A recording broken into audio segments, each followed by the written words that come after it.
مشرکین د مکی چې وو رونو په دې خبره ځان پوهه کې داسې نو چې ګنې د سره الله منو نه داسې نو چې ګنې منځونه نه کول داسې نو ګنې روجې نسی نیولې الله داغي منځونه قرآن کې ذکر کړي وما كان صلاتهم عند البيت الا مكاء وتصديا الله وی منځونه کولو په مسجد حرام کې کول مونږ په لباس کې طواف کو هغه داسې خلکو د ورځې به په لباس کې طواف کو ټول شپه به بربند طوافونه کول د ډېرې عاجزۍ د وجنه او حاجیانو ته به اوبم ورکولې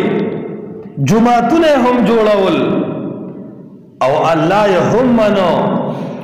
لیکن الله سره نور خلق شریکان جوړ کړو چا به لات ته چغوالا چا به منات ته چغوالا چا به غزا او حبل ته چغې وهلې د دې د وجنه هغې ته مشرکان ویلی شي څه ورته ویلی شي نو چې نن مسلمان اولار الله ته دی خو په تبه او ټوخي کې او په مرضونو بیمارو کې د الله نه علاوه بل چاته چغې وي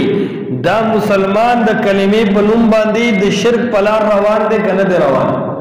روان دی نو مسلمان ته په دې لا اله الا الله کې دعوت فکر دی چې خیال کوا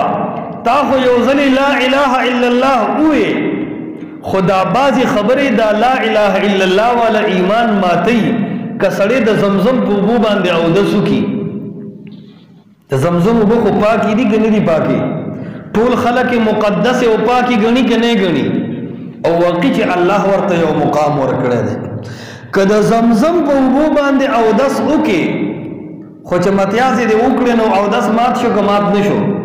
اوس که ته ډېر وی چې نه نه زما اودس څنګه ماتېږي ما خو د زمزم په اوبو اودس کړی دی هلکه اودس دې د زمزم په اوبو کړی دی خو وروستو دې واړه بولې کړي دي هغې سره اودس ماتېږي دقسې که ته ډېر وی چې ما خو لا اله الا الله ویلی دی شک نشته خو چې غیر الله ته دې اواز کړی دی پیر بابا صاحب رحمت الله علیه ته دې اواز کړی دی کاکا صاحب ته دې چغې وهلې دي د زیارت کاڼي دې په ځان باندې مږلي دي هلته دې شمې بلې کړي دي د هغې په نوم د نظرونه نیازونه کړي دي سره د دې چې ته ایمان وې خو دې څیزونو ستا ایمان مات کړی دی دې څیزونو ستا ایمان لږ ټول ووایه دې څیزونو ستا ایمان مات کړی دی نو وروڼو خیال به کوو چې ایمان مات نه کړو ایمان